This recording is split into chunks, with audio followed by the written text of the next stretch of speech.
बिस्मिल्लाहिर्रहमानिर्रहीम। बहुत से मरीज़ नेफ्रोलॉजिस्ट के पास उस स्टेज पर पहुंचते हैं जब गुर्दे एडवांस स्टेज में ख़राब होते हैं, और मरीज़ से पूछा जाए तो वो कहता है डॉक्टर साहब हमें तो पता ही नहीं था कि गुर्दे के मर्ज़ की अलामात कौन कौन सी हैं।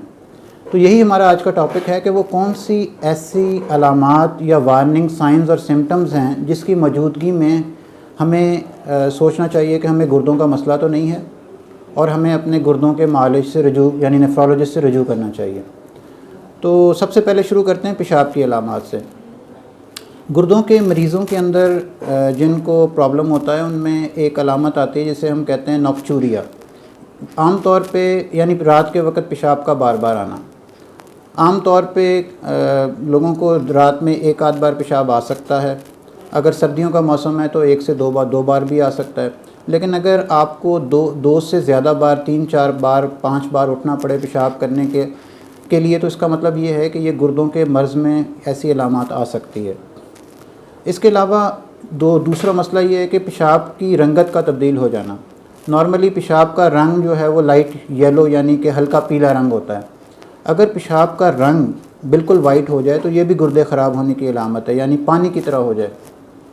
तो इसका मतलब ये है कि गुर्दा जो है वो पेशाब में पानी तो निकाल रहा है लेकिन उसके अंदर जो बाकी गंदे मादे हैं वो नहीं निकल रहे। उसकी वजह से पानी की रंगत बिल्कुल, पेशाब की रंगत बिल्कुल पानी की तरह हो गई है। इसके अलावा पेशाब के अंदर झाग बनना और पेशाब में खून आना या पेप्सी की तरह काला पेशाब आना, ये भी गुर्दे के मर्ज़ की अलामत है।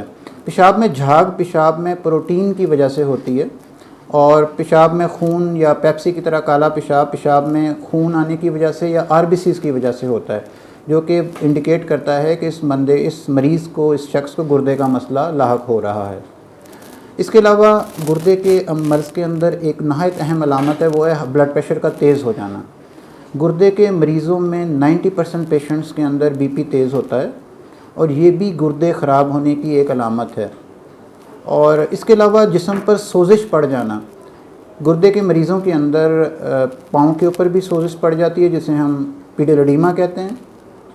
आँखों के नीचे भी सोजिश पड़ जाती है जिसे हम पेरीऑर्बिटल पफिनेस कहते हैं। इसके अलावा सारे जिस्म के ऊपर, पेट के ऊपर और ग्रॉइन के अंदर भी सोजिश पड़ सकती है और इसको एनासार का भी कहते हैं। तो यानी कि जिस्म पर किसी भी जिस्म के हिस्से पर सोजिश आ जाने से इसको गुर्दे के मर्ज़ की अलामत हो सकती है।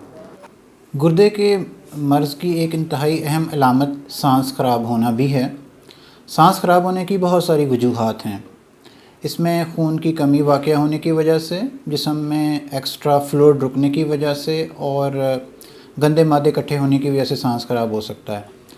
इब्तदाई अलामात में जब मर्ज़ इब्तदाई स्टेज पर होता है तो मरीज़ को चलने फिरने पर सांस की ख़राबी का अमल होता है। लेकिन जब मरीज़ के गुर्दों की स्टेज बढ़ती जाती है और गंदे मादे और जिस्म में एक्स्ट्रा फ्लूइड रुकना शुरू होता है तो मरीज़ का सांस लेटने पे भी ख़राब होना शुरू हो जाता है और बैठे बैठे भी सांस में ख़राबी वाक़या होना शुरू हो जाती है।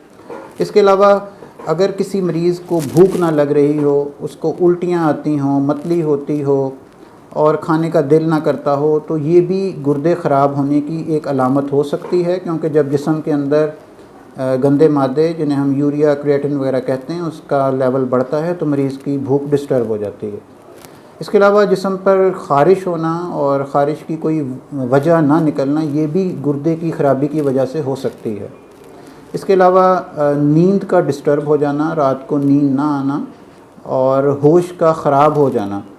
गुर्दे ख़राब जब यूरिया और क्रिएटिनिन का लेवल बहुत ज़्यादा बढ़ जाता है तो मरीज़ का होश डिस्टर्ब होना शुरू हो जाता है और मरीज़ गनूदगी में और कोमा में भी जा सकता है। इसके अलावा जिस्म कमज़ोरी महसूस करना, जिस्म में दर्दें होना, थकावट का फ़ील होना, ये भी गुर्दे ख़राब होने की एक अलामात में शामिल हैं। तो जनाब, ये हैं वो अलामात जिनकी मौजूदगी में हमें सोचना चाहिए कि कहीं हमें गुर्दों का मसला तो नहीं, और हमें अपने मालिज से रुजू करना चाहिए और अपने टेस्ट करवाने चाहिए ताकि देखा जाए कि क्या गुर्दों का मसला तो नहीं है। शुक्रिया।